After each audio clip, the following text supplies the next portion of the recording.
We'll guide you through how to use Asana in Outlook, making your workflow seamless and efficient. If you find this helpful, consider subscribing and liking the video. First, open your Outlook on your desktop and navigate to the top right corner where you'll see the Get Add-ins button. Click on it, and in the search bar, type Asana. Once you find the Asana add-in, click Add to integrate it with your Outlook. After adding, you may need to sign in to your Asana account to link it. Now, when you open an email that you want to turn into a task, you'll notice an Asana icon on the top ribbon. Click this icon, and a sidebar will open on the right. Here, you can choose the project where you want the task to be added. Enter the task details like the title, due date, and any additional notes. This process makes it easy to convert emails directly into actionable tasks in Asana without leaving Outlook. If you want to attach the email to the task for future reference, there's an option to do that as well.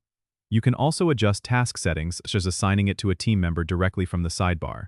This add-in streamlines task management by keeping everything in one place, saving you time and reducing the need to switch between apps. Remember, once you've set up the task, click Create Task to save it in your Asana project. This integration is perfect for teams using Microsoft Outlook for communication and Asana for project management, enhancing productivity and ensuring no important emails are overlooked. Don't forget to subscribe and comment if this helped you out.